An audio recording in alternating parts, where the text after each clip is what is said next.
Muchas gracias, Paloma. La verdad que me ha gustado mucho la presentación y sobre todo muchos puntos que has ido comentando, que yo creo que al final veremos. Yo creo que esa es la idea de la jornada de hoy, ¿no? De sacar puntos en común, sacar reflexiones para ver cómo podemos aplicar, cómo ayudar mejor, ¿no? Que dejabas entrever un poco ese punto, cómo podemos seguir formándonos para poder ayudar ante ciertas situaciones que vemos. Y bueno, esa fue un poco la idea por la que lo comento rápidamente, yo creo, para entender mejor por qué voy a comentar lo que voy a comentar. Sí que es verdad que desde la neuropsicología se abordan muchas cosas, ¿no? Lo que comentabas, que también según han ido avanzando los tiempos, ya no solo lo que son las funciones cognitivas exclusivamente, ¿no? Sino que vamos ampliando cosas, se van haciendo otros abordajes. Pero yo siempre he tenido la sensación de que al trabajar con, sobre todo con población con daño cerebral, había algo a lo que yo no estaba llegando. Y sabía que había mucho sufrimiento detrás al que yo no estaba sabiendo atender, ¿no? Por eso empecé mi formación en MDR el año pasado. Tengo muy poquita experiencia realmente, pero sí que es verdad que a la hora de, bueno, de escuchar, ¿no? Y de ir aprendiendo cosas, me fue dando como un contexto, un marco teórico que creo que es muy importante y que implementemos en neuropsicología. Y de eso va la charla de hoy. Si consigo pasar. Y si le das un poco más, va. Hay que insistir, ¿no? Gracias. Pues bueno, lo primero, es verdad que ha tenido muy buena acogida la jornada, la verdad que se ha inscrito mucha gente, con lo cual que esto es algo que nos alegra bastante. Y como decía Inma, a ver qué tal va la jornada de hoy y oye, pues que en el futuro haya más, desde luego. Em, Como hay muchos ámbitos, ¿no? Hay muchos perfiles profesionales diferentes, sí que quiero comentar algunos conceptos básicos sobre neuropsicología y daño cerebral. Pero también incluso para las personas que son neuro, eh, bueno, reflexionar un poquito sobre ciertas cosas que solemos abordar de una manera, pues bueno, darle un poco otro punto, ¿no? A ver si esto nos puede ayudar en en algún sentido. Y luego ya hablar más en concreto de reflexiones que he ido haciendo en estas formaciones sobre el trauma y el daño cerebral, ¿no?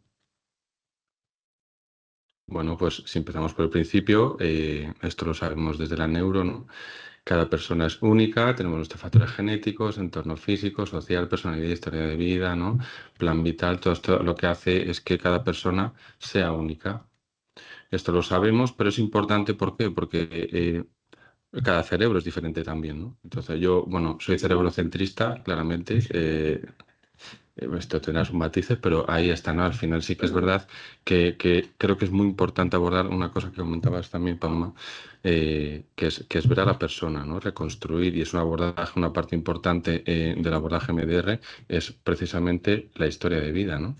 Y esto en neuropsicología, afortunadamente, pues cada vez hay más enfoques de atención centrada en la persona, que viene del humanismo, de Carl Rogers y tal, que sí que estamos haciendo un poco esa focalización en lo que estamos viendo que es relevante. ¿Por qué? Porque eso determina 100% el éxito de la rehabilitación. Si no conseguimos ver a la persona, la rehabilitación, bueno, podrá funcionar más o menos, pero no vamos a llegar al máximo que podamos, ¿no? Bueno, a nivel de especie, a nivel filogenético, el cerebro es el mismo órgano, tiene la misma estructura, la misma función, pero cada persona, a nivel ontogenético, crecemos en un distinto entorno, distinta personalidad, distinta historia, ¿no? A mí me gusta ver el cerebro como si fuese una navaja multiusos de estas, ¿no? Entonces desarrollamos cosas según el entorno donde estemos, según donde crezcamos, según donde vayamos desarrollándonos, pues tendremos mayor o menor desarrollo en ese punto, ¿no? Que al final tenemos aquí a la persona y no puedo dejar de mencionar aquí al profesor José Antonio Portellano, que siempre decía, no olvidemos que n igual a 1, con esto quería decir, centrémonos en la persona, ¿no? Atención centrada en la persona. Vale, bueno, esto lo voy a mover porque le puse florituras, pero no lo he planificado bien. Ahí está. Bueno, desde un punto de vista evolucionista, el cerebro se desarrolla ¿para qué? Para facilitar nuestra supervivencia, ¿no? Eh, Dentro de eso, bueno, pues he explicado o comentado muy rápido, tenemos un medio interno, ¿no? Que ya el cerebro ya está regulando estas cosas, ¿no? A modo de supervivencia donde se incluyen las funciones vitales, las funciones corporales, pero no únicamente se encarga de eso, sino que se encarga de funcionar en un medio externo. Para eso, ¿qué necesitamos? Necesitamos todo lo motor, lo cognitivo, lo emocional, lo corporal, conductual, social y más cosas que están ahí. ¿Para qué? Para al final ser funcionales, ¿no? Ser funcionales, aquí quiero trasladar la funcionalidad como lo que nos permite sobrevivir, no únicamente, ¿no? Pero desde luego lo que nos permite sobrevivir a través de la relación interacción con el medio y sobre todo, y este concepto es fundamental, y yo creo tanto en MDR como en neuropsicología, para tener la mayor autonomía posible, ¿no? Vale, pues tenemos nuestra vida, nuestra situación. ¿Qué ocurre cuando hay un daño cerebral? Pues todas estas, o no todas, pero la gran mayoría de estas funciones se pueden ver alteradas, ¿no? A nivel cognitivo, a nivel emocional, a nivel motor, según qué áreas, qué redes, que ahora lo veremos, se encuentren afectadas, van a hacer que funcionemos diferente y puede que haya una pérdida de autonomía, ¿no? Pero yo me planteo también, ¿qué ocurre en el trauma? ¿En el trauma ocurre lo mismo? Si pasamos una situación traumática, eh, ¿puede afectarnos a nivel cognitivo? Sí. ¿A nivel emocional? Sí. ¿A nivel conductual? Sí. ¿A nivel social? Sí. Entonces, ¿tiene una afectación a la autonomía? También. ¿Qué pasa cuando hay una lesión cerebral y un trauma? Porque esto es opinión mía pura y dura, pero después de una lesión cerebral siempre hay un trauma. ¿Por qué? Porque lo veremos más a continuación. No voy a hacer spoiler. Pero sí que creo que es importante que no perdamos el foco de esto, ¿no? Porque si ya estas situaciones por separado son complejas, creo que estas dos situaciones juntas lo son también, ¿no? Entonces, bueno, simplemente tener un poquito esta reflexión que ya sabíamos todos, pero por lo menos darle otra pensada, ¿no?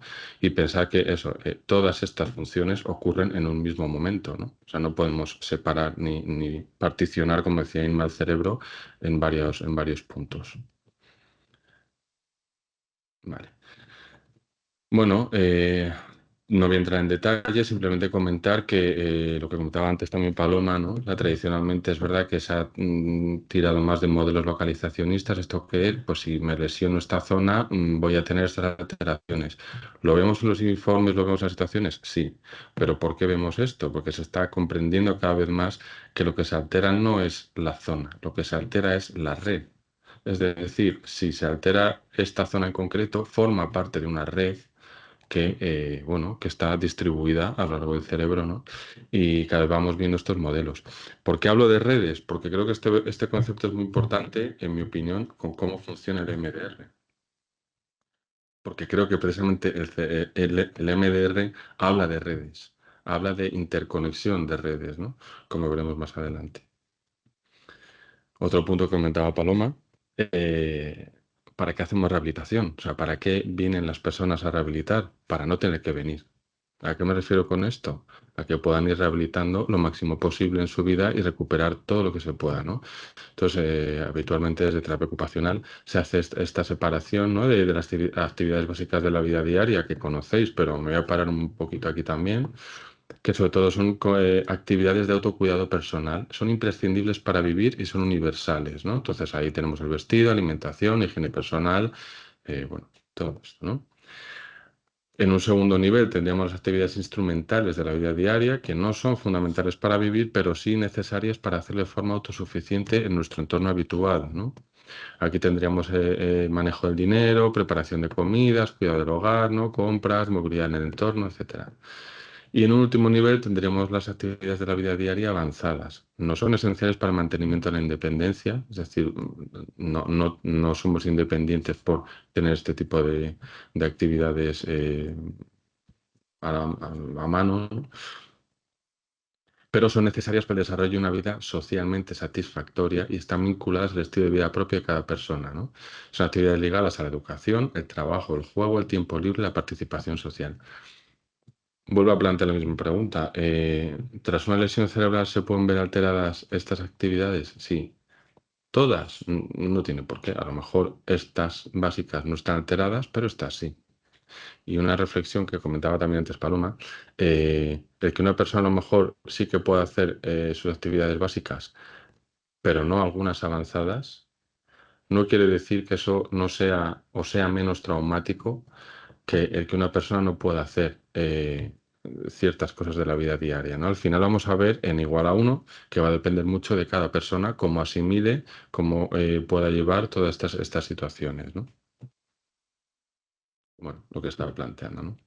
Pero si encima tenemos daño cerebral y este enfoque de trauma, pues se complica un poco todo, ¿no? Los objetivos básicos en una intervención, ¿no? En neuropsicología, fijémonos que son pues, reducir las consecuencias de las deficiencias en la vida diaria, reducir el nivel que impiden el funcionamiento del individuo en su entorno social. Serían como los objetivos básicos, ¿no? Específicos, asegurar la autonomía personal y favorecer la socialización, favorecer la estimulación de las funciones cognitivas superiores, ¿no? Aquí meteríamos justo lo que estábamos comentando antes, acompañar, y creo que en este punto también 100% de acuerdo con Paloma, antes que neuro, creo que debemos hacer psicología, porque afortunadamente aquí tenemos un equipazo de psicología y la verdad es que eso se nota mucho. Pero no en todos los centros hay esa opción, ¿no? Entonces, sí que creo que en ese punto debemos actuar sobre ello. Acompañar a la persona en la toma de conciencia de sus dificultades. Fijaos, este punto es fundamental porque en todas las revisiones sistemáticas, sobre todo en las últimas de Cicerone, se apunta a la metacognición, ¿no? Como uno de los factores que más ayuda a la rehabilitación. Yo interpreto esa metacognición como una toma de conciencia, como o sea, ser conscientes de nuestra situación nos ayuda a poder desarrollar, elaborar estrategias, poder tomar decisiones sobre eso, ¿no? Y acompañar a la persona y sus allegados, fundamental este punto, en la elaboración de un nuevo proyecto de vida. Pensemos que después de una lesión cerebral, este proyecto de vida, como veremos después, se rompe. No es el mismo proyecto de vida, como decía Paloma, después de un trauma, la persona no es la misma. En daño cerebral, esto es así también, ¿no? Y de hecho, pues con otra serie de añadidos que veremos más adelante. Pero es fundamental que no perdamos el foco en esto y ayudemos a la persona a construir o a empezar a construir este nuevo proyecto de vida o a darle las herramientas para empezar con ello, ¿no? Hasta este punto, pues me planteo igual, ¿no? Lo que estamos viendo de daño cerebral, vale, aquí tenemos los objetivos 100%, pero si estos objetivos los trasladamos al trauma, ¿podrían cuadrar también? Bueno, pues yo creo que desde luego hay cosas que están ahí que sí que son compartidas, porque al final el cerebro es el mismo, ¿no? Entonces, bueno, creo que es una reflexión que no debemos dejar de lado.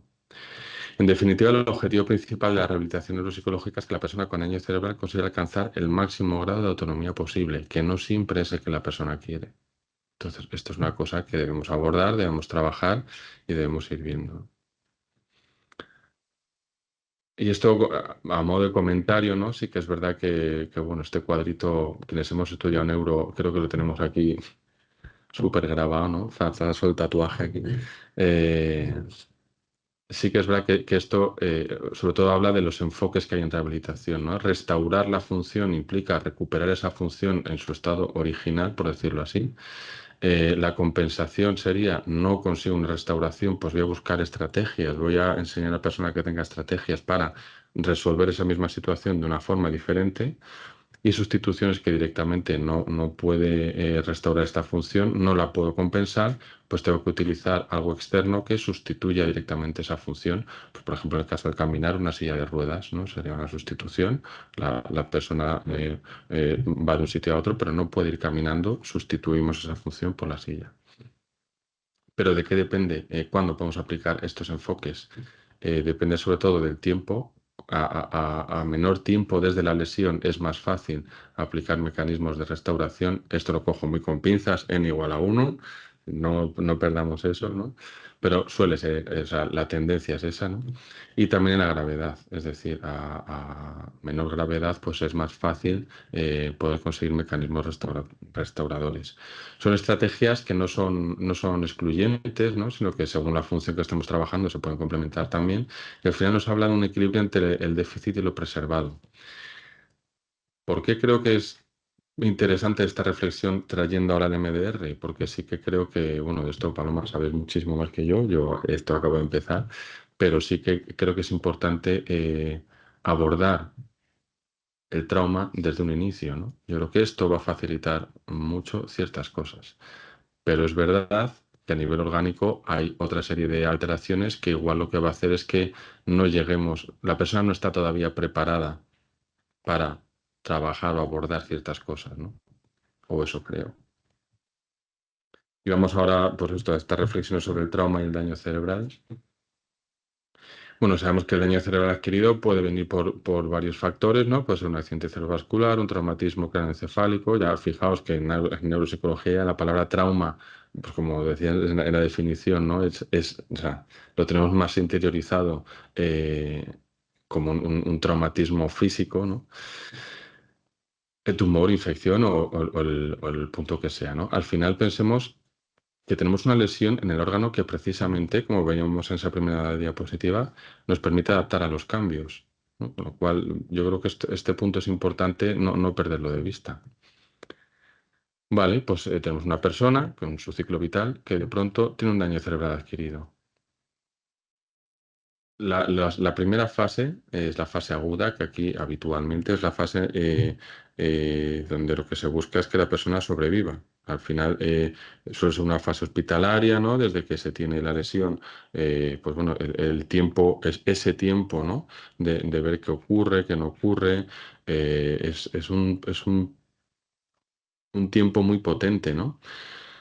Hay muchas situaciones, muchas personas, hay personas que sí recuerdan esa fase, que no tienen esa amnesia, ¿no? Hay otras personas que sí, o sea, que no recuerdan nada de esa fase y luego hay muchas familias o seres queridos que esta fase, veremos después, eh, es muy traumática.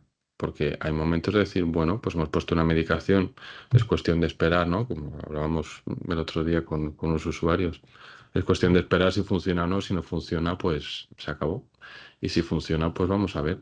Entonces, claro, eso hay que trabajar. Debemos abordarlo desde la neuropsicología, en mi opinión. Una vez que esa fase se ha estabilizado, llegamos a la fase subaguda, que ya habitualmente la persona ya salía del hospital. Es la fase que habitualmente se trata aquí, en centros de recursos, como decía DAC, ¿no? Pero todavía es una fase en la que hay muchas cosas que están ahí en el aire, ¿no? Y eso me refería antes. Eh, a lo mejor todavía no soy capaz de entender lo que me ha ocurrido, porque, bueno, hay gente que sí que ha tenido contacto y sabe lo que es la lesión cerebral, pero hay gente que no lo sabe. Y de pronto se encuentra en una situación que es totalmente nueva, que no sabe qué implica. Y bueno, pues esto no es como un esguince. Entonces, hay cositas que es importante hacer una psicoeducación para que la persona vaya entendiendo. Pero no debemos quedarnos solo en eso, ¿no? Sino que también debemos ir ayudando a la persona a comprender lo que le ha ocurrido y a comprender la situación que tenemos ahora, ¿no? Y por qué estamos aquí. Pero no debemos quedarnos solo en eso, ¿no? Debemos también ayudar a la persona a asimilar ese punto. Y yo creo que es aquí, a lo que me refería antes, ¿no? Que sí que creo que el MDR es esa herramienta en la que podemos intentar abordar esa asimilación que es tan importante. Y una vez que pasa la fase subaguda, pasamos a fase crónica y aquí ya, pues bueno, ya es hasta lo largo del ciclo vital, ¿no? Porque una lesión cerebral viene para quedarse. Ya tenga mayor o menor secuela, es como decías antes, ¿no? Igual que si vivimos un trauma, que es una lesión cerebral, ¿no? Ha venido para quedarse, ya forma parte de nosotros. Entonces, bueno, todo eso tiene su momento traumático, tiene también sus fases de duelo, que veremos un poco. Y aquí, bueno, a modo de reflexión, ¿no? Nosotros desde la neuropsicología, cuando hablamos de anosognosia, es no tener conciencia del déficit, ¿no? La anosognosia se puede valorar o dividir como en tres puntos. Ser consciente de lo que me ha ocurrido, ¿no? O sea, yo soy consciente de que he tenido un ACV o que he tenido un traumatismo y de un accidente. No siempre somos conscientes de eso, ¿no? El siguiente punto sería, soy consciente de qué implicaciones ha tenido eso, ¿no? Pues este daño cerebral me ha afectado la marcha, me ha afectado la memoria, me ha afectado habitualmente, ¿qué solemos ver? que lo que es más físico o más motor sí que se suele reconocer, no siempre, y lo que es más cognitivo, más emocional, pues bueno, puede que sí, puede que no, ¿no? Siempre depende en igual a uno de la persona que tengamos delante. Y el último punto es saber cómo esas implicaciones que tiene la lesión cerebral afectan en mi autonomía, en mi desarrollo, en qué puedo hacer, qué no puedo hacer, qué puedo hacer y cómo, ¿no? Ese punto también es importante porque lo que decía Inma, pues sí, el tema de conducir y el tema de caminar son dos preocupaciones que están ahí. Yo diría que esto lo podemos compartir, ¿no? Como en la preocupación máxima, lógicamente, porque ambas dan mucha autonomía, ¿no? Es una representación de la autonomía. Si yo me puedo mover a donde quiero, pues voy a tener mucha más autonomía que si no puedo. Y desde luego, cuando viene un daño cerebral adquirido, el plan vital que teníamos a nivel premórbido antes ya no es. Esto debemos abordarlo y en mi opinión, y ahí queda, sí que creo que desde la neuro hay veces que nos olvidamos un poco de este punto. No digo que lo abandonemos, pero sí que creo que a veces debemos ponerlo más en el foco que en otras cosas, ¿no? Porque al final, pues lo que comentabas, Paloma, ¿no? ¿Por qué quiero mejorar? Y esto te lo preguntan muchas veces, ¿no? Pues, ¿para qué quiero recordar esto si yo luego en mi casa no voy a hacer? Ya, pero es que esto va a ayudar a que tengas más autonomía, puedas abordar otras cosas de otra manera, ¿no? Pues bueno, todo este tipo de cosas, ¿no? Además, el plan vital en todas las esferas, ¿no? Pensemos también que aquí, según la situación, hay una afectación en la autoestima, la autoimagen, ¿no? O sea, pensemos también que hay lesiones cerebrales que implican una craneotomía. O sea, y de hecho, normalmente se tiene que esperar un tiempo hasta que se puede volver a colocar el cráneo. Imaginaos el impacto emocional que tiene eso, es muy potente, ¿no? Y desde luego el cambio de roles. O sea, si la persona era padre, madre, hermano, pareja, hijo, lo que fuese, muchas veces estos roles se cambian. A lo mejor ahora yo no tengo la autonomía suficiente para hacer ciertas cosas, tiene que hacer mi pareja por mí. No era el rol inicial, ¿no? A lo mejor lo tiene que hacer mi hijo por mí, no era el rol inicial, ¿no? Insisto, no solo para la persona que sufre el daño, sino para la familia. Todo esto es muy potente, esto debemos abordarlo.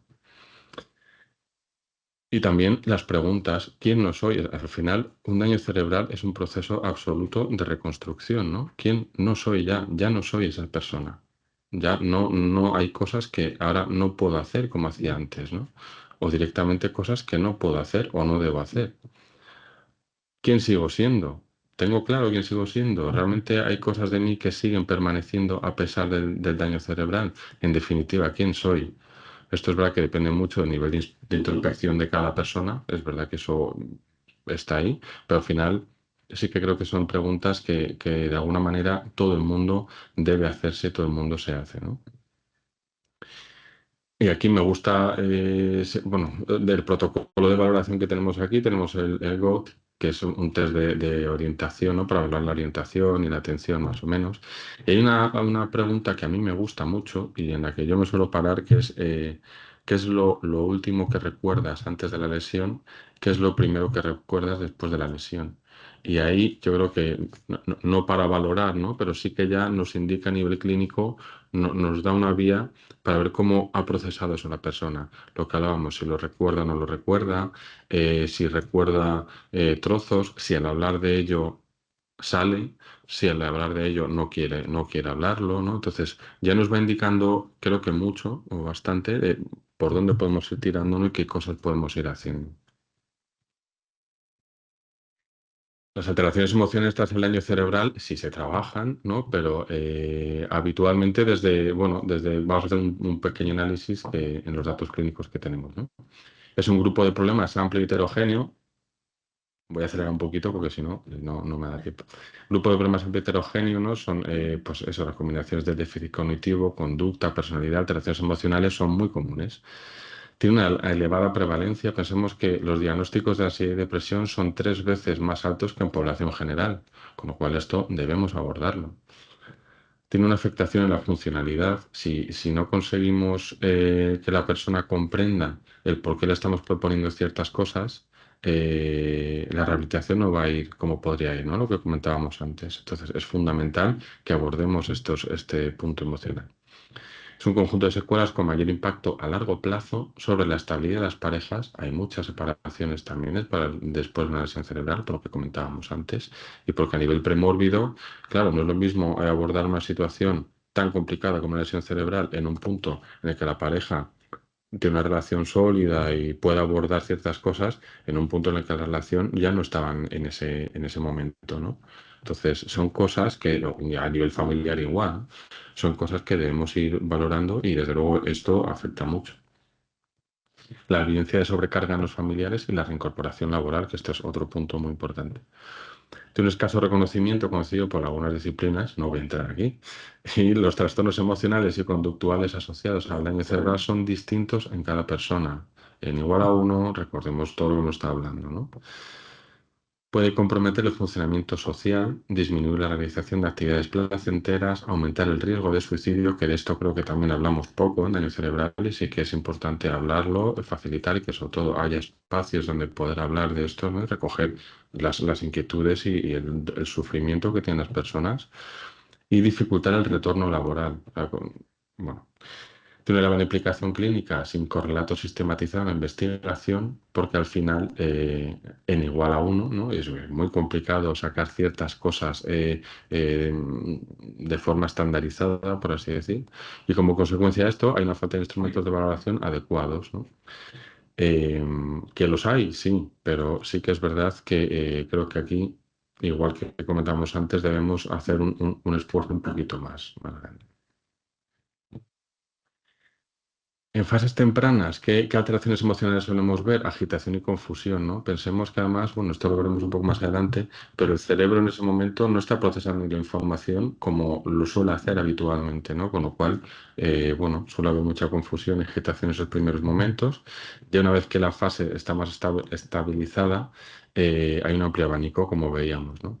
Pero esto no quita que, fijémonos, a que 7 de cada 10 personas con daño cerebral adquirido perciben un deterioro de su bienestar emocional a partir de la lesión. 7 de cada 10 es una cifra muy alta. Aquí realmente nos están hablando de la necesidad clínica que tienen. Y lo estamos abordando realmente como debe abordarse. El 44% de las personas con daño cerebral han sido diagnosticadas con ansiedad o depresión. 44%. Entonces, bueno, son datos que ahí están, que también os recomiendo que consultéis las guías de FEDACE, que están muy bien y tienen muchísimos datos y están muy completas. Bueno, esto es de lo mismo. ¿Y qué alteraciones emocionales hay en las personas cuidadoras? Pues fijémonos, ¿no? Estrés 57%, dolor físico 26%, dificultades para dormir, con lo cual todo esto, cansancio, estrés, este eje, ¿no? Pues es complicado de cortar, ¿no? Ahí está. Y el 24% de las personas tiene diagnosticada depresión relacionada con ese cambio, ¿no? Esto también debemos abordarlo, debemos ayudar a las personas a comprender, ¿no? Esa psicoeducación, qué es lo que ha ocurrido y bueno, pues ayudarles a comprender y después a asimilar todo lo que está ocurriendo, ¿no? Facilitar esas herramientas. Aquí me pareció muy interesante este esquema, ¿no? De respuesta de la familia al traumatismo craneoencefálico, pues en la época, bueno, en el momento, en la fase hospitalaria, en la fase más aguda, ¿no? Inicialmente hay un shock, ¿no? Pues confusión, angustia, frustración, desamparo. Luego hay un punto de esperanza, puede haber un optimismo exagerado o una negación de la situación. Esto a qué nos suena. Luego entrar un poquito en la realidad, pues ya depresión, rabia, culpa, ¿no? Ya en el domicilio, bueno, aceptación, depende mucho de cada persona y cada situación, ¿no? Y finalmente un ajuste. ¿A qué nos suena todo esto? No voy a entrar en esto porque ya lo conocemos, ¿no? Pero al final o sea, un proceso de duelo, ¿no? Ese proceso de duelo que es importante que no perdamos tampoco de vista porque lo sufre tanto la persona que en el daño cerebral como la familia, ¿no? En línea con lo que comentaba Paloma, ¿no? Cómo procesar el cerebro en una situación de estrés. Es decir, hay muchos puntos en los que cuando la persona sí es consciente del momento en el que ha tenido la lesión, eh, que son situaciones muy complicadas y que, como decías tú también, como profesionales debemos cuidarnos porque son situaciones que impactan mucho, ¿no? Yo llevo aquí 1 año y medio, de media más o menos solemos ver 2 situaciones nuevas cada semana y yo creo que hasta hace unos mesecitos no he conseguido estabilizar porque son situaciones muy dramáticas, muy impactantes y debemos cuidarnos. Y esto es fundamental. No debemos olvidar eso, de verdad. Eh, eh, Ahora bien, hay escuchas situaciones como, pues, no, pues yo recuerdo que de pronto me desperté y no podía mover medio cuerpo, no podía hablar, entonces estaba en la cama, no podía moverme de la cama. Perdonad que cuente esto, ¿vale? Pero yo creo que sí que ayuda a ponernos en materia y porque entiendo que es tan importantísimo esto. Pues me tuve que tirar de la cama y empezar a dar golpes en la pared a ver si alguien me oía y si tenía la suerte de que me oía. O situaciones de no me encontraba ya bien, estaba en el coche y me iba a tumbar un ratito, pero en vez de hacer en el garaje como siempre, pensé, bueno, a ver si me ha pasado algo. ¿Y por qué salí del garaje? Porque si no, no estaría aquí contándote esta historia. Y como esto, muchas situaciones. ¿Qué quiero intentar trasladar con esto? Que esto debemos abordarlo, debemos trabajarlo y desde cómo uno va a tener un impacto emocional, ¿no? En todo lo que vamos a ver después. Entonces, ¿cómo procesa el cerebro en situación de estrés? Bueno, no voy a entrar mucho más en esto, ¿no? Pero sí que es verdad que esa señal de estrés va como de la amígdala al hipotálamo, mm, y ahí es donde se activan esas respuestas que comentaba Paloma de lucha o huida, ¿no? Eh, pero es interesante ver que estos cambios pasan tan rápido que no somos conscientes de ello, pero es que es tan rápido que esta cascada, ¿no? de reacciones es más rápida que incluso el procesamiento en la vía visual. Es decir, antes de ver lo que está ocurriendo, nuestro cerebro ya lo ha procesado. Con lo cual, ¿qué control tenemos sobre eso? Cero.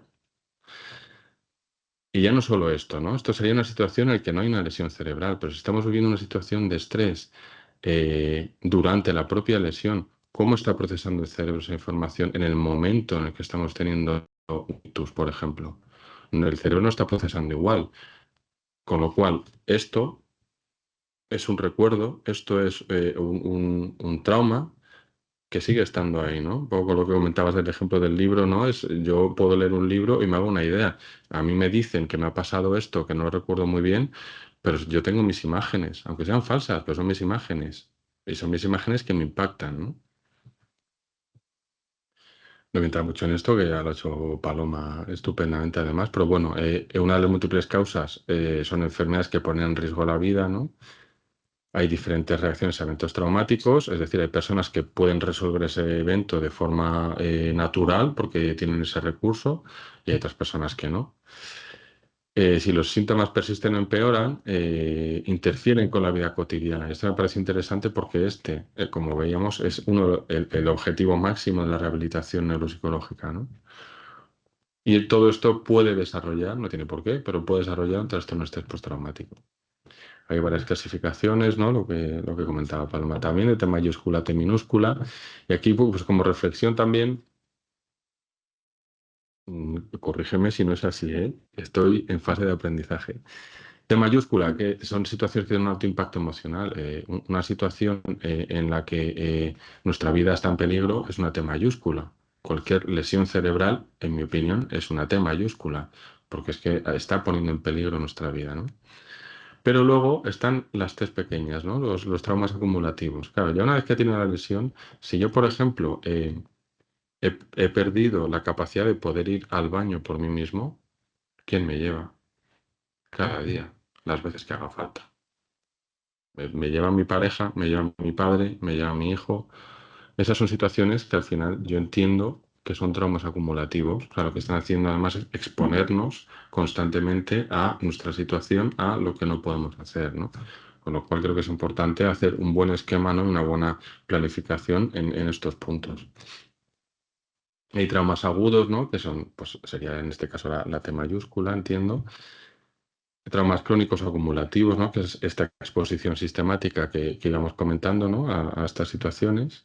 Y traumas complejos, ¿no? Que aquí ya no me meto, porque esto ya es otra, esto es otra película. Pero claro, sabiendo la situación premórbia de cada persona, un reto que creo que hay para aplicar el MDR en daño cerebral es que igual trabajando ciertas cosas salen otras que no esperábamos, ¿no? Que podría ser. Y entonces debemos tener la formación y estar preparados para eso. Y luego lo que comentaba Paloma, que es muy importante, el trauma vicario. Puede aparecer estar en contacto con personas que han sufrido un trauma, ¿no? Pues en este caso, personas cuidadoras, lo que comentaba, sobre todo en fases agudas, fases subagudas. Hay veces que la persona que ha sufrido la lesión cerebral ha asimilado mejor su situación que los familiares, y al revés también, ¿no? Bueno, y esto a modo de reflexión, ¿no? Un poco lo que comentábamos. A ver si me paso. Vale. Un poco a modo de reflexión, ¿qué emociones o qué situaciones puede sentir una persona en trauma sin daño cerebral? Negación, que es distinto a nosognosia, ¿no? Esto sí que es importante que lo valoremos bien. Pero bueno, a nivel efectos prácticos, sí que es verdad que este punto ahí está, ¿no? Y tenemos que saber discriminar bien a qué corresponde cada cosa. Ira, confusión, pesadillas, explosiones emocionales, culpabilidad, irritabilidad, aislamientos sociales, esperanza, tristeza. Es decir, si cogemos todo esto y quitamos la palabra trauma y pongo alteraciones emocionales detrás del daño cerebral, ¿cuadraría también? Podría cuadrar. Entonces, ese punto yo creo que es o sea, la reflexión que intento trasladar, ¿no? Que sí que creo que el trauma, asimilando todo el marco conceptual que trae el trauma, que es muy potente, podemos entender ciertas cosas que ahora mismo creo que estamos abordando de otra manera desde la neuropsicología. Hablo yo por mí mismo, ¿eh? Luego en el debate, por favor, que salga todo esto. Vale, un problema y gran parte del motivo de esta jornada es ¿y qué evidencia científica tenemos al respecto de todo esto? Pues más bien poca. Hay cositas, sí que es verdad que están ahí, ¿no? Y yo, pues, el artículo que he encontrado que más me ha convencido, aunque hay alguna cosa un poco regulín, en mi opinión, es este. ¿Qué nos cuenta este artículo? Bueno, que el trastorno de estrés postraumático es prevalente en personas con lesión cerebral adquirida, ¿no? Un 16% tras un traumatismo craneoencefálico, 23% primer año después de un ictus, con lo cual vemos que las cifras son altas, ¿no? O sea, que es un abordaje que podemos plantear. Y que a pesar de la eficacia establecida del MDR, ¿no? Los estudios de evaluación en pacientes con daño cerebral son limitados. ¿Por qué? Porque es verdad que al final, en mi opinión, como este estudio, las muestras son muy pequeñitas, con lo cual ya sabemos que a menor muestra, pues bueno, la validez de esa investigación no es cuestionable ni mucho menos, porque hay estudios de caso único increíbles y maravillosos, ¿no? Pero sí que es verdad que si queremos abordar ciertas cosas de otra perspectiva, hace falta un punto más, en mi opinión. Em, Otro punto que no menciona este estudio, por ejemplo, son las limitaciones o qué dificultades cognitivas y emocionales había en las personas, ¿no? O se observan en las personas. Porque más que una clasificación de traumatismo craneoencefálico o ACV, claro, digo, pues esta persona tiene un ACV, ¿vale? ¿Y qué? ¿Y eso qué significa? ¿Qué dificultades tiene? ¿Qué cosas preserva? O sea, realmente a mí esto fuera de la teología no me está diciendo nada, ¿no? A nivel de neuro. Entonces, he hecho en falta un poco eso, ¿no? O sea, qué dificultades estamos viendo y si hay una persona que tiene dificultades en atención sostenida, ¿podemos abordar una sesión de MDR de 50 minutos? Pues lo dudo, ¿no? Entonces, he hecho en falta ese punto más aplicado, ¿no? Aquí voy lanzando propuestas. Ahí queda. ¿Qué más decía este artículo? Que el 81% de los casos sí que se observa un cambio individual estadística y clínicamente relevante en esta puntuación, ¿no? Y sí que me quedo sobre todo con este punto de clínicamente relevante porque en mi opinión, y aquí también la suelto, es la diferencia entre este abordaje y otros. Creo que clínicamente vemos cosas que tocan mucho en realidad, ¿no? Y me gustó ver este comentario en este artículo. Luego lo veremos. El 88% de los pacientes logró una desensibilización completa a ¿cómo era esto? Unidades de malestar, de perturbación, ¿no? Subjetivas, que es una de las escalas que se usa en MDR mientras se está haciendo los reprocesamientos, ¿no? Que lo veremos después también. El primer objetivo, y esto está muy bien, o sea, al final es un 88%, es una cifra muy alta. Solo fueron necesarios unos pocos ajustes en el protocolo MDR estándar. Yo aquí lo lanzo también como reflexión. Sí que creo que dentro de la población con daño cerebral, hablando un poco a lo que me refería antes, ¿no? Sí que creo que es importante, no hablo de modificar el protocolo, pero sí de tener algunas consideraciones en mente, porque sí que hay alteraciones, sí que hay limitaciones que pueden afectar el correcto funcionamiento de lo que es el propio reprocesamiento, ¿no?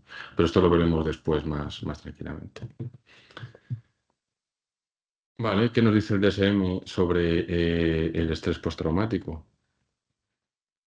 Yo aquí os propongo que interpretemos esto que, bueno, no lo voy a leer todo, evidentemente, pero que lo interpretemos desde la lesión cerebral, ¿no? Que pensemos en una persona que conozcamos que tiene una lesión cerebral o ha tenido una lesión cerebral, ¿no? ¿Cómo se puede desarrollar estrés postraumático? Pues bueno, lo que veíamos antes, ¿no? Exposición a amenazas reales, ¿no? Una amenaza a la vida de manera directa, visualizada, aprendiendo lo que le ha ocurrido a una persona querida, ¿no?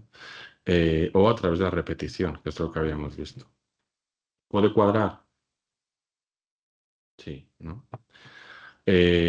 Síntomas de intrusión, ¿no? Pues memorias angustiosas, ¿no? Sobre el evento traumático, sueños. ¿Cuántas veces nos escuchamos? ¿No? Pues yo he soñado esto y me venían así cuando me despierto.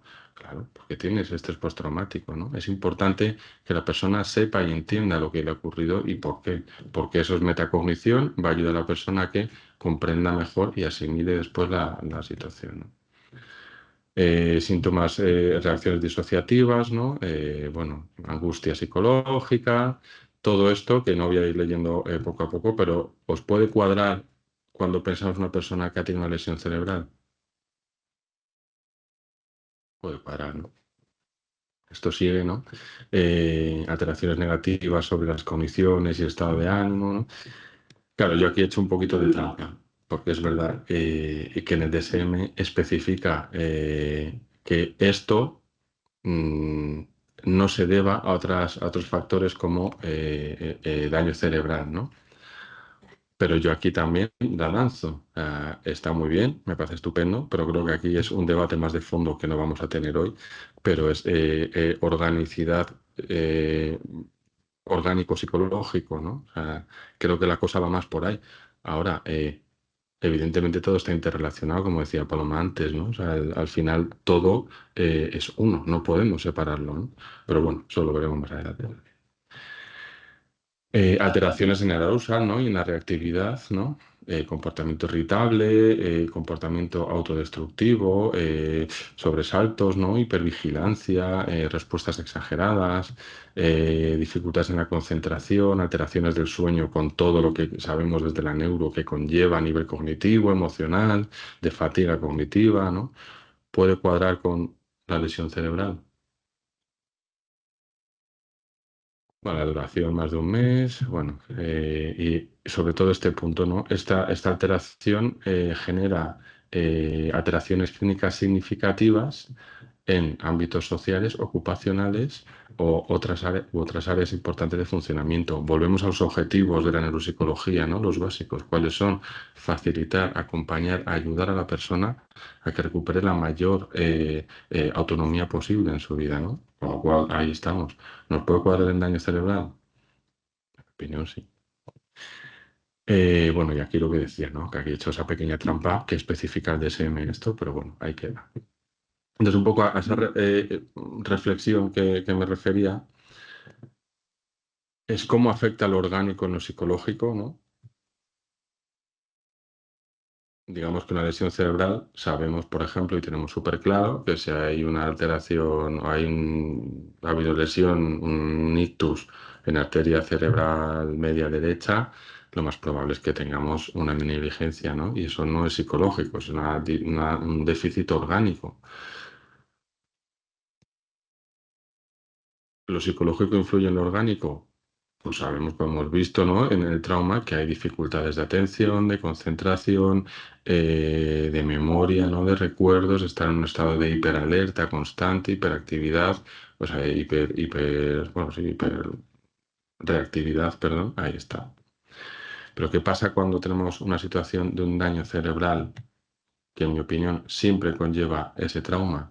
Que tenemos lo orgánico y lo psicológico. Con lo cual, tenemos un pedazo de reto importante que creo que estos abordajes nos ayudan o es otra herramienta para poder abordarlos, ¿no?